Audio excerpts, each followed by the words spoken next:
नमस्कार, मी ज्योत्स्ना उद्योग राष्ट्र न्यूज चॅनल मध्ये आपले पुन्हा एकदा स्वागत आहे। आजची बातमी आहे नागपूर येथून।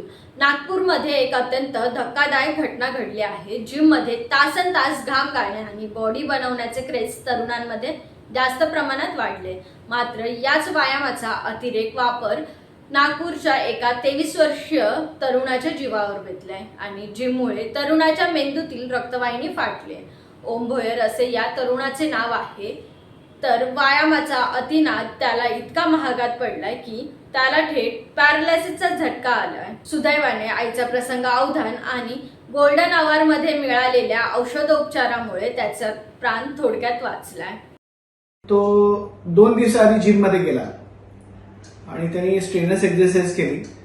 2 दिवसानंतर त्याला हेडेक व्हायला लागलं आणि त्यांच्या 10 एप्रिलला तो सडन कोमामध्ये आमच्याकडे आला। MRI मध्ये आम्हाला ब्रेन डॅमेज आढळले, त्याला इन्फार्क्ट म्हणतात आणि तुरंत आम्ही त्याला अँजिओग्राफीसाठी घेतलं कॅथ लॅबमध्ये।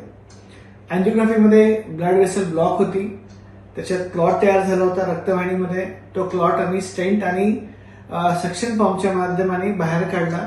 म्हणजे जो पेशंट व्हेंटिलेटरवर होता तो हळूहळू चालत आम्ही त्याला घरी पाठवलं 12 दिवसाच्या अथक प्रयत्नानंतर। तज्ञांच्या मते अतिप्रमाणात व्यायाम, पुरेशी विश्रांती न घेणे आणि शरीराला मर्यादेपेक्षा जास्त ताण देणे अशा या घटनामागचे मुख्य कारण ठरू शकते। प्रेक्षकांनो, जिम करणे आरोग्यासाठी चांगले असले तरी ते मार्गदर्शनाखाली आणि मर्यादेतच करणे अत्यंत गरजेचे आहे। मित्रांनो, यासारखी घटना आपल्यासोबत, आपल्या मित्रपरिवारासोबत घडू नये यासाठी हा व्हिडिओ जास्तीत जास्त लोकांना शेअर करा आणि व्हिडिओ आवडल्यास लाईक करा आणि अशाच नवनवीन अपडेटसाठी आपल्या उद्योग राष्ट्रीय न्यूज चॅनलला सबस्क्राईब करायला विसरू नका।